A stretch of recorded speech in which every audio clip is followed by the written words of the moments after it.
আল্লাহর হাবিব সাল্লাল্লাহু আলাইহি সাল্লাম যেদিন মক্কা ছেড়ে মদিনায় যায়, সেদিন যে লোকটি আল্লাহর হাবিবকে পথ দেখিয়ে নিয়ে গিয়েছিলেন, সেই লোকটা ছিল মুশরিক। একটু জোরে তাকবীর দেন, আল্লাহু আকবার। নামটা শুনবেন, আব্দুল্লাহ বিন উরাইকিত। আব্দুল্লাহ বিন, অথচ সে একজন মুশরিক। এত বিশ্বস্ত, আল্লাহ রাসূলকে, ইসলামকে এত ভালোবাসতেন, তিনি মক্কা ছেড়ে মদিনায় যাবেন এই কথা গোপন রেখেছেন। আল্লাহর হাবিবের কাসওয়া এগিয়ে দিয়ে এসেছেন, পথ দেখিয়ে দেখিয়ে পাহাড়ের গুহা থেকে আল্লাহর হাবিবকে সেই মদিনার দিকে পৌঁছে দিয়েছেন। সুবহানাল্লাহ। এজন্য ইসলাম সর্বজনীন, ইসলামের খেদমত যুগে যুগে মুসলমান, হিন্দু, বৌদ্ধ, খ্রিস্টান সবাই করেছে এবং করবে, ঠিক কিনা? অনেকে বলেন যে ইসলামী দলে কি কোনো বিধর্মী লোক যেতে পারবে, সাপোর্ট করতে পারবে? অবশ্যই পারবে, অবশ্যই পারবে। কারণ ইসলাম শুধু আপনার আমার গ্যারান্টি দেয় নাই, হিন্দুদের গ্যারান্টি দিয়েছে, বৌদ্ধদের গ্যারান্টি দিয়েছে, খ্রিস্টানদের দিয়েছে, ইহুদিদের দিয়েছে, সকল ধর্মের মানুষদেরকে সুখে শান্তিতে বসবাস করার গ্যারান্টি দিয়েছে। জোরে বলেন সুবহানাল্লাহ। পাপী লোক দিয়েও রব্বুল আলামিন ইসলামের খেদমত করে থাকেন। জোরে কোন সুবহানাল্লাহ, সুবহানাল্লাহ। এজন্য এখন দেখা যায় যে বাংলাদেশের পক্ষ হয়ে ডক্টর পিনাকি ভট্টাচার্য প্রচুর পরিমাণে লেকচার দিচ্ছেন, ঠিক কিনা? জাতিতে একজন হিন্দু মানুষ কিন্তু ভালো কথা কয়, ঠিক কিনা? আবার ঢাকা বিশ্ববিদ্যালয়ে কেন্দ্রীয় সংসদ নির্বাচনে একজন চাকমা একটা ছেলে, নামটা জানি কি, আমি ভুলে গেলাম। হ্যাঁ, Sarbamitra Chakma, right right right, Sarbamitra Chakma. উনিও খুব ভালো। এই ছেলেটাকে জিজ্ঞেস করা হলো যে আপনি এই প্যানেলের মধ্যে ঢুকলেন কেন?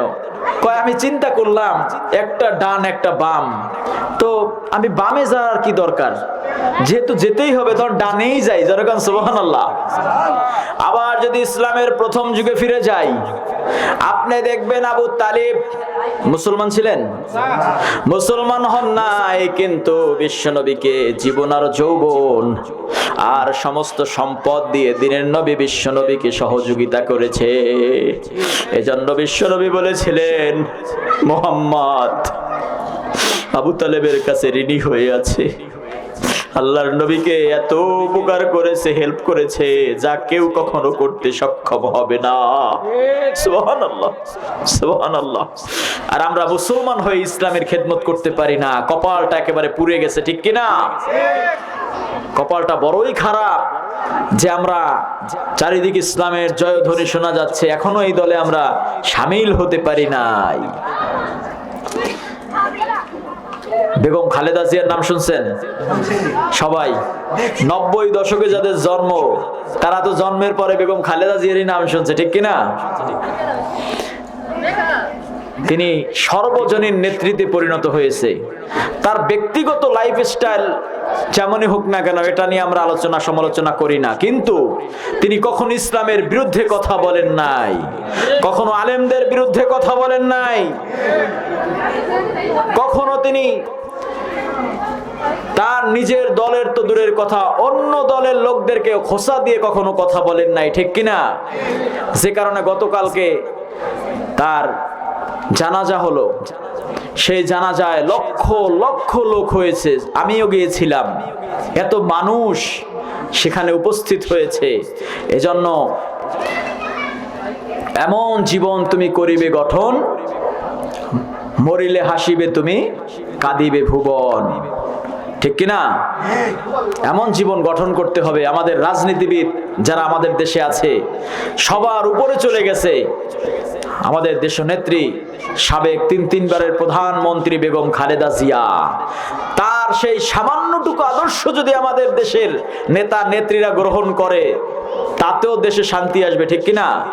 তার এখন সুযোগ্য সন্তান তারেক রহমান সাহেব দেশের সবথেকে বড় বৃহত্তম দল বাংলাদেশ জাতীয়তাবাদী দল বিএনপি, তার হাল ধরেছেন। যদি তার বাবা শহীদ প্রেসিডেন্ট জিয়াউর রহমান এবং তার মা বেগম খালেদা জিয়ার যদি অনুকরণ করতে পারে, দেশের সকলকে মিলে যদি সে একটা দেশ চালানোর মতো প্ল্যানিং করতে পারে, তাহলে আমাদের ভাগ্য ভালো হয়ে যাবে, ঠিক কিনা?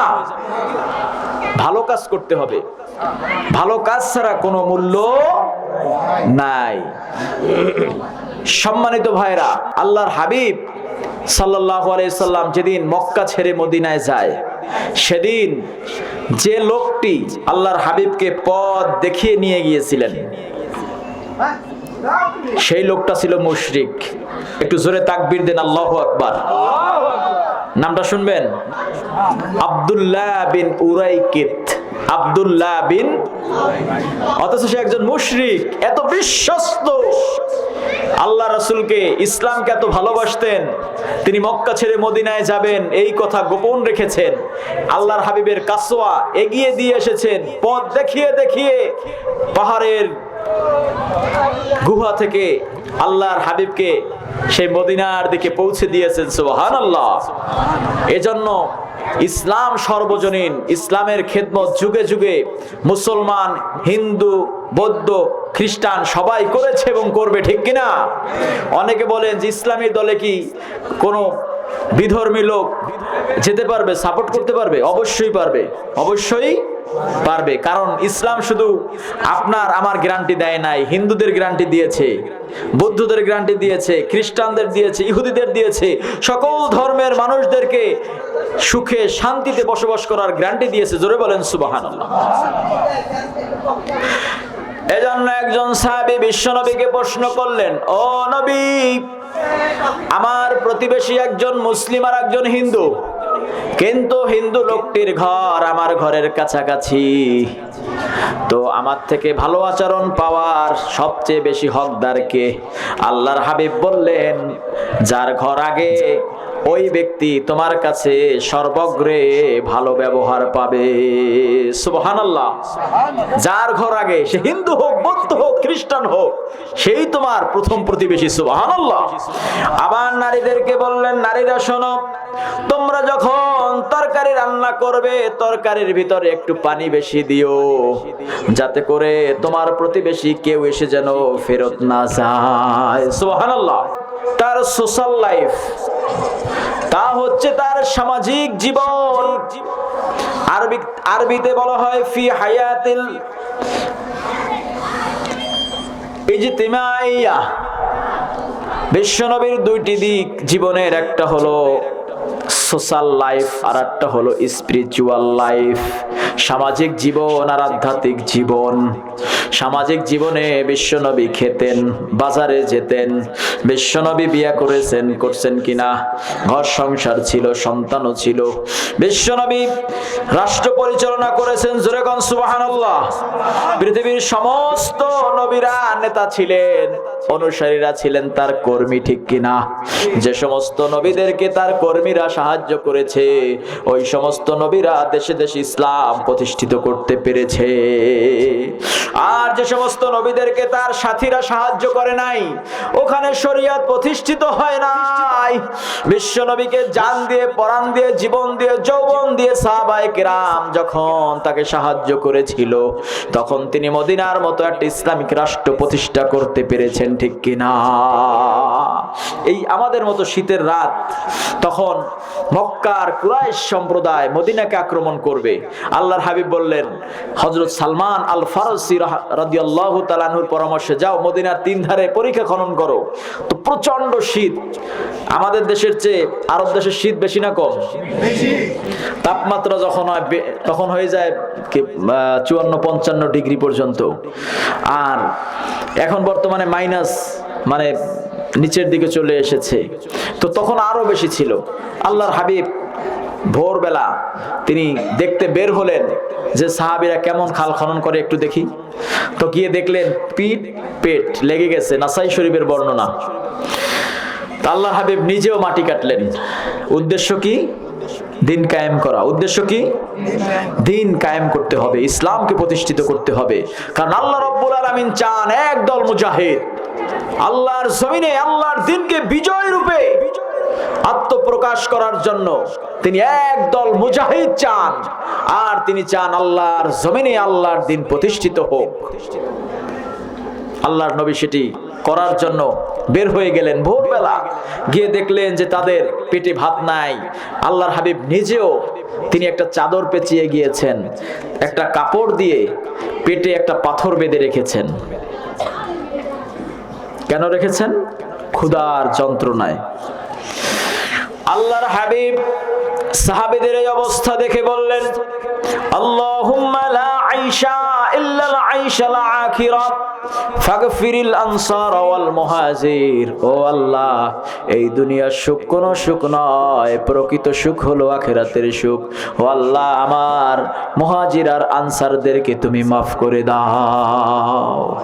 এই কথা শুনে সাহাবায়ে কেরাম আনন্দের ঠেলায়, আনন্দে আত্মহারা হয়ে বলে উঠলো, নাহনুল্লাযী বায়াউ মুহাম্মদ আলাল জিহাদি মা বাকিনা আবাদা। জোরে কোন আল্লাহু আকবার।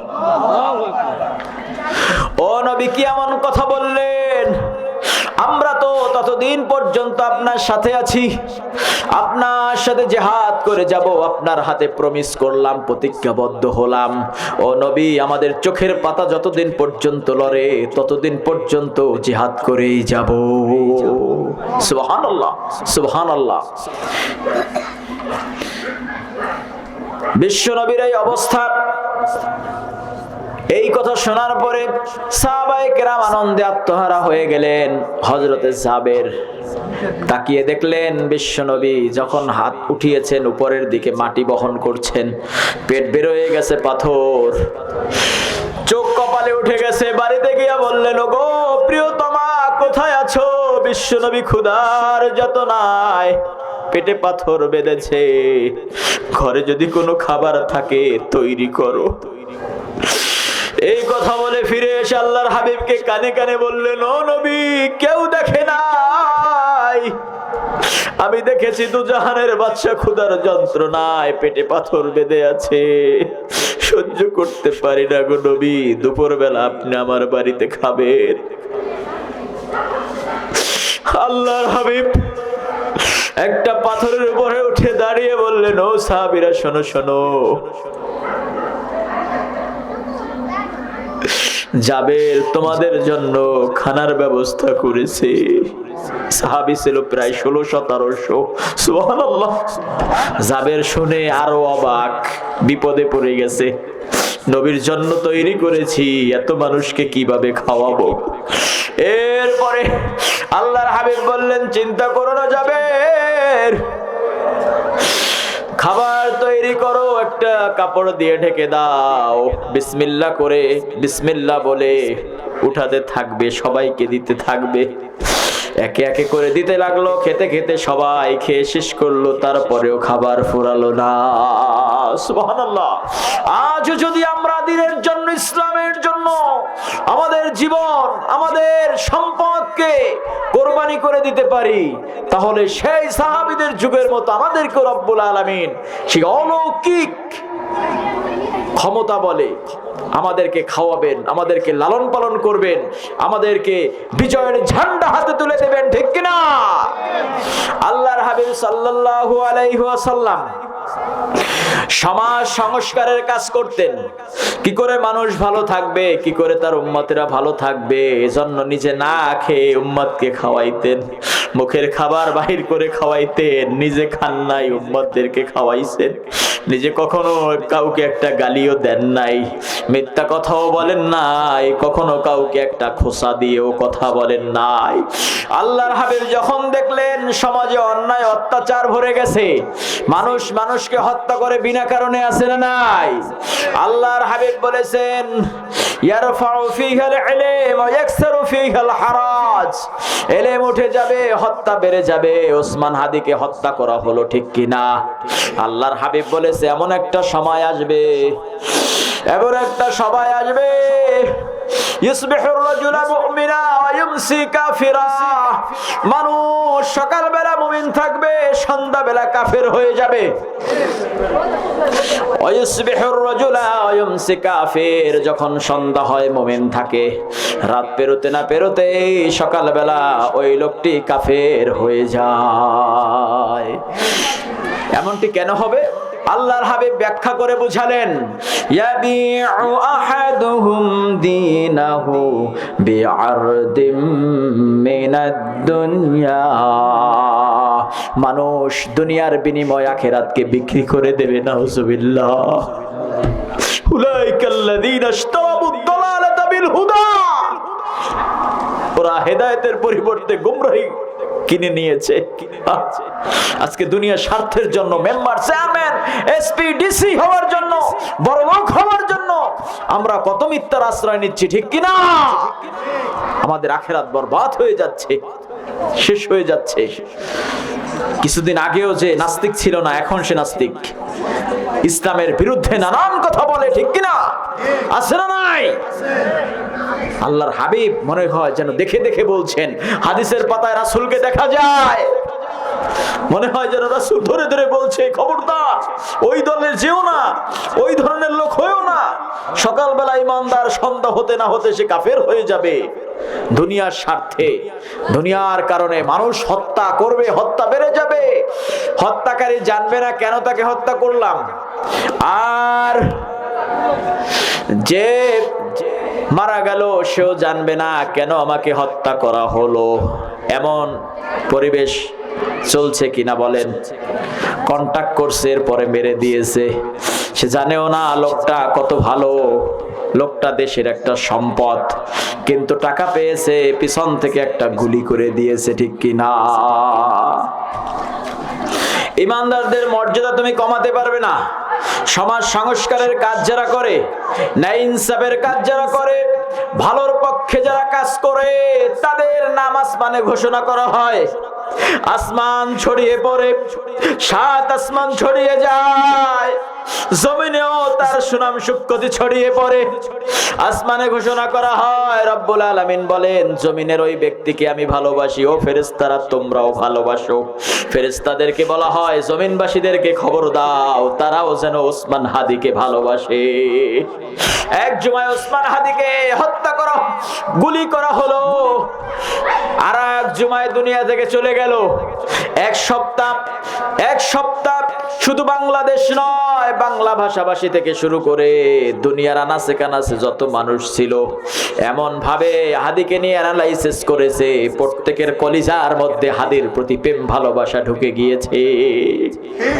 এই মহব্বতে ভালোবাসা কে ঢেলে দিয়েছে? আল্লাহ। আল্লাহ। 1.4 মিলিয়ন লোক হয়েছে একটা জানাজায়। চিন্তা করা যায় কত কোটি কোটি টাকা খরচ হতো এতগুলো মানুষকে যদি আপনি এক জায়গায় জড়ো করতেন। সুবহানাল্লাহ। এজন্য সত্যের পথে থাকলে দাম আছে না নাই? রব্বুল আলামিন বলেন, কুনতুম খায়রা উম্মাতিন উখরিজাত লিন-নাস। ও গোলাম শোনো শোনো, তোমাকে আমি শ্রেষ্ঠ করে এজন্য তৈরি করেছি। তুমি শ্রেষ্ঠ জাতি এ কারণেই, কারণ তুমি মানুষের কল্যাণ করবে, মঙ্গল করবে, এ কারণেই তোমাকে শ্রেষ্ঠ বলে ঘোষণা করেছি। যারা মানুষের কল্যাণে এগিয়ে আসে না, সমাজ সংস্কারে কাজ করে না, তারা তো উত্তম মানুষ হতে পারে। বিশ্বনবী 17 বছর বয়সে একটা সংগঠন তৈরি করেছিলেন, নাম ছিল হিলফুল ফুদুল। ফজল মানে কল্যাণ, ফজল মানে অনুকম্পা, ফজল মানে আল্লাহর দয়া, অনুগ্রহ। সহজ ভাষায় বলে শান্তি সঙ্গ। সমাজের অবিচার, অন্যায়, অশ্লীলতা দূর করার জন্য, মাজলুমকে সহায়তার জন্য মাত্র 17 বছর বয়সে বিশ্বনবী একটি সংগঠন তৈরি করেছেন। ভাবা যায় যে যুগে মানুষ রাইট বলতে কিছু বুঝতো না, অধিকার বলতে কিছু বুঝতো না। সেই যুগে বিশ্বনবী মানুষের অধিকারকে নিশ্চিত করার জন্য তিনি একটি প্রতিষ্ঠান তৈরি করেছে। সুবহানাল্লাহ। Without the love of Allah and prophets success in human life. আল্লাহর ভালোবাসা, রাসূলের ভালোবাসা ছাড়া মানব জীবনের সফলতা হতে পারে না, ঠিক কিনা? বিশ্বনবী 40 বছরে নবী হলেন। নবী হওয়ার পরে আল্লাহর হাবিব কাঁপতে কাঁপতে ঘরে এসেছেন। এসে বলছেন, বুখারীর বিশাল এক হাদিস, এসে বলছে লাকাদ খাশিতু আলা নাফসি, ভেরি অ্যাফ্রাইড, ভেরি অ্যাফ্রাইড, আমি আমার জীবনকে নিয়ে শঙ্কায় আছি। ও খাদিজা, আমি মনে হয় বাঁচব না, আমি মনে হয় বাঁচব না। আমার উপরে মনে হয় জিনের আচর হয়েছে, আমার উপরে মনে হয় ভূতের আচর হয়েছে। ও খাদিজা, সাম্মিলনি সাম্মিলনি উইথ এ ব্ল্যাঙ্কেট, আমাকে ব্ল্যাঙ্কেট দিয়ে ঢেকে দাও, কম্বল দিয়ে ঢেকে দাও। আল্লাহর হাবিবের প্রচন্ড জ্বর এলো, কাঁপছে, শুধু কাঁপছে। মা খাদিজা, আরে কি স্ত্রী, সুবহানাল্লাহ কর, যাকে আল্লাহ সালাম জানায়, যে কোটি কোটি বিলিয়ন বিলিয়ন অর্থ বিশ্বনবীর দিনের কাজে খরচ করেছে। সুবহানাল্লাহ। খুব শান্ত সভ্য মেজাজের ছিলেন। এজন্য রব্বুল আলামিন তাকে জান্নাতের মধ্যে স্পেশাল একটা জান্নাতে একটা ঘর তাকে দিয়েছেন। সুবহানাল্লাহ, সুবহানাল্লাহ। তার চরিত্র যেমন ছিল নীরব নিঝুম, আজ যদি আমাদের কোনো মা বোনদের চরিত্র নরম হয়, কোমল হয়, স্বামীর প্রতি খেয়ানত না করে, স্বামীর সাথে ঝগড়া বিবাদ না করে, তার জায়গা হবে মা খাদিজার সাথে জান্নাতে, তার স্থান হবে মা খাদিজা, মা ফাতিমার সাথে জান্নাতে, ঠিক কিনা? বিশ্বনবীকে 15টি বছর মা খাদিজা তার দুটি মাইক্রোস্কোপ যন্ত্র দিয়ে, দুটি চোখ দিয়ে দেখেছেন, অন্তর দিয়ে অ্যানালাইজ করেছেন, করে করে দেখেছেন এর চেয়ে শ্রেষ্ঠ মানুষ দুনিয়ায় আর একটাও নাই। তিনি যে কথাটি বললেন বুখারীতে লেখা হয়েছে, তিনি বললেন, আল্লাহি মা ইউখজিকাল্লাহু আবাদা, আল্লাহর কসম করে বলি ওগো নবী, আল্লাহর কসম করে বলি ওগো প্রাণের স্বামী, কোন জিন ভূত আপনার কোনো ক্ষতি করতে পারে না। কাল্লা কাল্লা, কখনো নয়, আপনার কোনো ক্ষতি করতে পারবে না, দুনিয়ার কেউ পারবে না, দুনিয়ার কোনো জিন ভূত কিছুতেই পারবে না, কারণ আপনার ভিতরে 5টি কোয়ালিটি আছে। জোরে কোন সুবহানাল্লাহ। শুনবেন সেই 5টি, একটু জিকির করেন তো। লা ইলাহা ইল্লাল্লাহ, লা ইলাহা ইল্লাল্লাহ,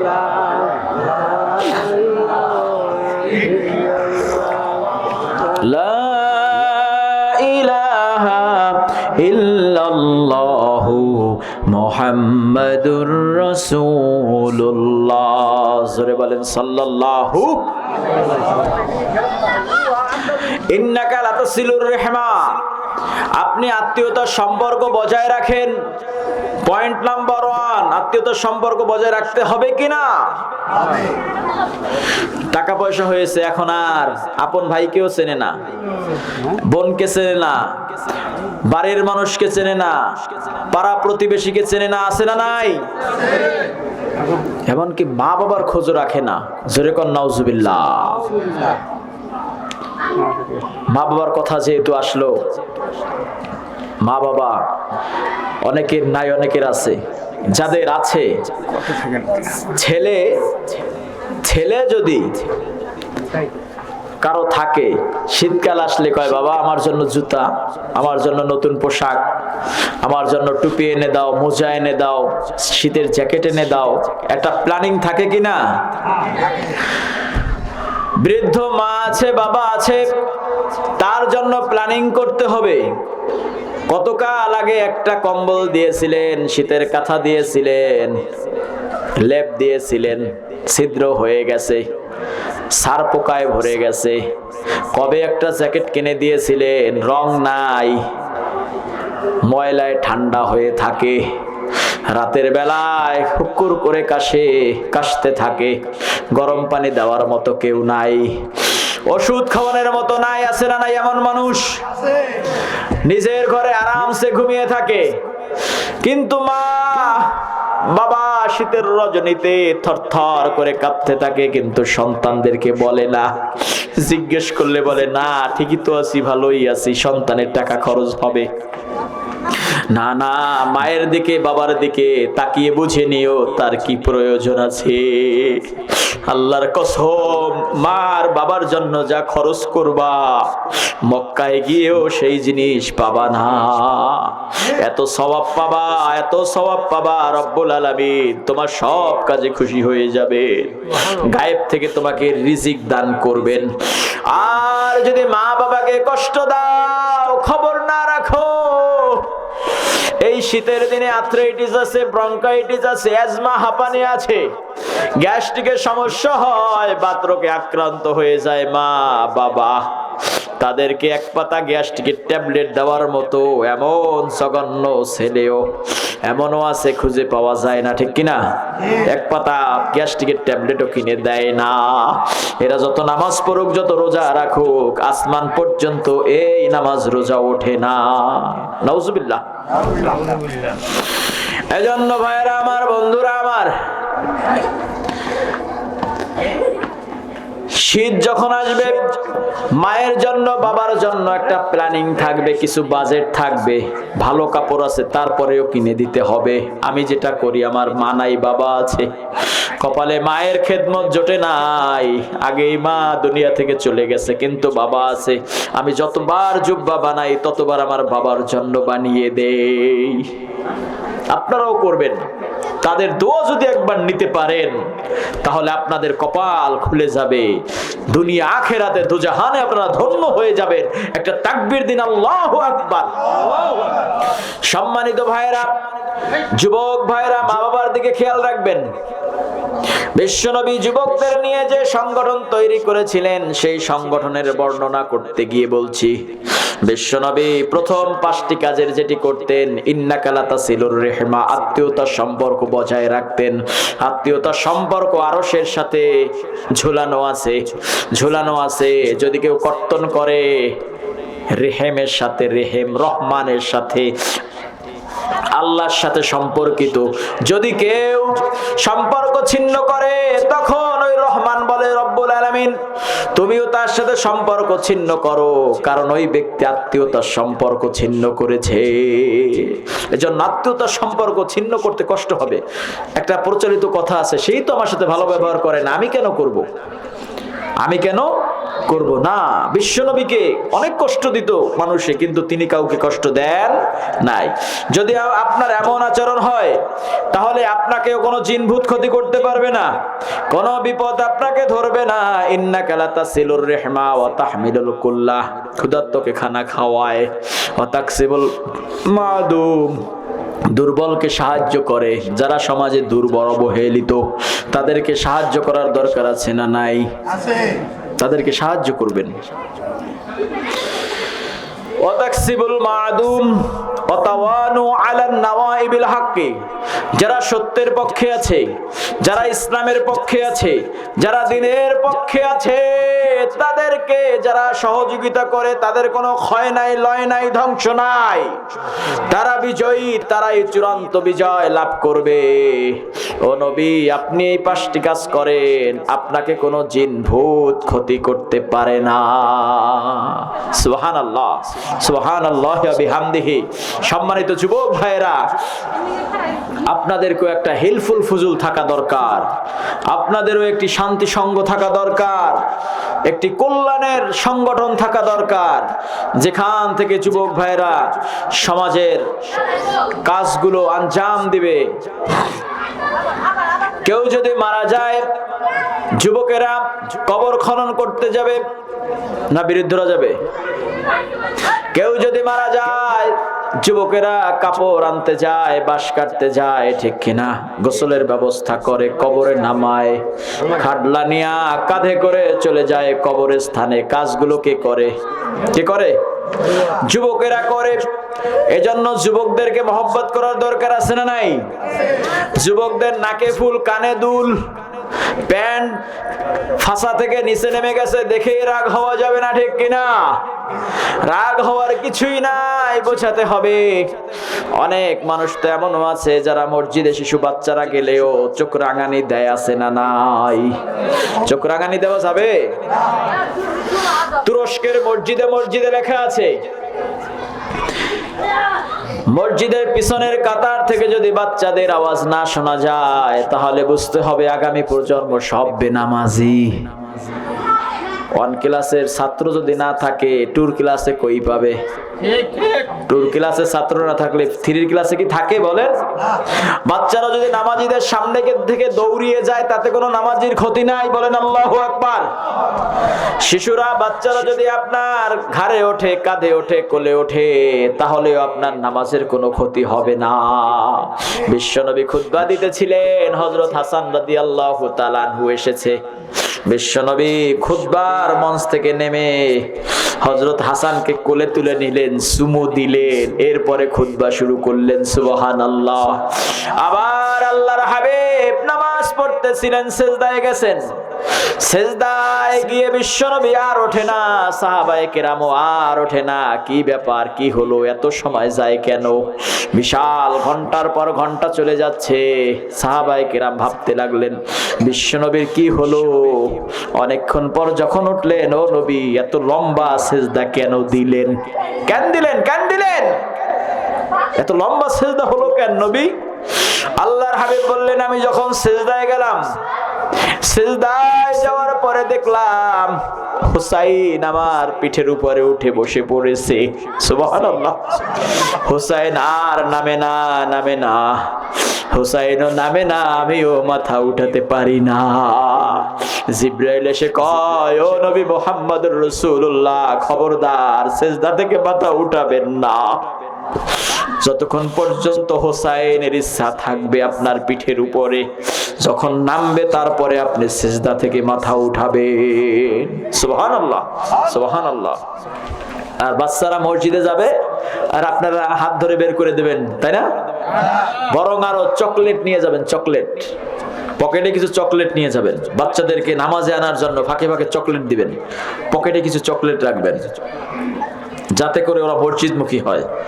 ওযু নাই, সমস্যা নাই, খেলাধুলা করতেছে, আজান হবে দৌড় দিয়ে বাচ্চারা মসজিদে ঢুকে যাবে। ইসলামের শুরুর যুগে এরকমই ছিল, বাচ্চারা মসজিদের মাঠের সামনেই খেলাধুলা করত। যেখানে মসজিদ তার সামনে হচ্ছে খেলার মাঠ, এখানে খেলাধুলা করবে, আজান হবে আর সবাই মসজিদে ঢুকে যাবে। সুবহানাল্লাহ, সুবহানাল্লাহ। কত সৌন্দর্য ইসলামের। এজন্য বাচ্চাদেরকে ভালোবাসবেন। যার হৃদয়ে স্নেহ মায়া ভালোবাসা নেই, শিশু সোনামণি শিশুদের জন্য সে আমার দলের তো কেউ নয়, হবে না দলের বলে গণ্য। তার পরনে থাকে যদি সুফিদের বেশ, চলনে বলনে হতে পারে দরবেশ, তবুও রাসূল তাকে নেবে না দলে, তবুও রাসূল তাকে নেবে না দলে, হবে না সে কারো কাছে গণ্য। যার হৃদয়ে স্নেহ মায়া ভালোবাসা নেই, সোনামণি শিশুদের জন্য সে আমার দলের তো কেউ নয়, হবে না দলের বলে গণ্য। আল্লাহু আকবার। এজন্য শিশুদেরকে ভালোবাসায় সওয়াব আছে না নাই? বিরুদ্ধদেরকে ভালোবাসায় সওয়াব আছে না নাই? যুবকদেরকে ভালোবাসায় সওয়াব আছে না নাই? যুবকরা তো পথভ্রষ্ট হতেই পারে, কারণ যৌবন কাল হলো লাগামহীন ঘোড়ার মতো, ঠিক কিনা? লাগামহীন ঘোড়া দৌড়াতে থাকে, এদেরকে ভালোবাসার রশি দিয়ে বেঁধে তারপরে শায়েস্তা করতে হবে, ঠিক কিনা? যুবকরা যেন আপনাদের প্রতি ওই কোনো বিদ্বেষ ধারণা না রাখে, যেন কমপ্লেন না করে, কারণ এই যুবকদের কাঁধে চড়েই আপনাকে কবরস্থানে যেতে হবে, ঠিক কিনা? এই যুবকরাই আপনাদেরকে কাঁধে করে নিয়ে যাবে কবরস্থানে। এজন্য যুবকদেরকে ভালো বানানোর দরকার আছে না নাই? মুরব্বীরা যুবকদের কাছে ঋণী হয়ে আছে, তারাই তো বিরুদ্ধদের জন্য দোয়া করবে। কি যুবকদের জন্য দোয়া করতে পারবেন? এই গ্রামে মনে হয় যুবক সব থেকে কম। হ্যাঁ, দয়াবরি খাইয়া সব মনে হয় শেষ, ক্লোজ, দরজা ক্লোজ। যুবক কই? যুবকরা কোথায়? Oh young man, give up sin, turn to god.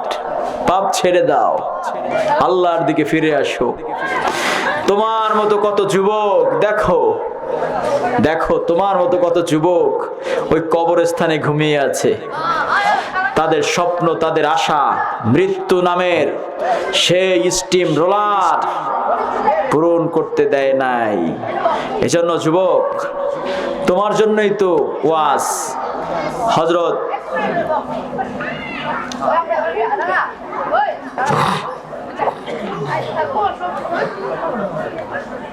Umair রাদিয়াল্লাহু তাআলা আনহু, তোমরা নাম শুনে থাকবা। সে এক জমিদারের ছেলে ছিল। সে যখন রাস্তা দিয়ে হেঁটে যেত, তখন মানুষ বুঝতে পারতো যে এখান থেকে হযরত উমাইর হেঁটে গেছে। সে ভেরি এক্সপেন্সিভ জুতা ব্যবহার করত, ইয়ামেনি চাদর ব্যবহার করত, মানে তার জীবনযাপন ছিল আলিশান, মিলিয়নিয়ার বিলিয়নিয়ারদের মতন।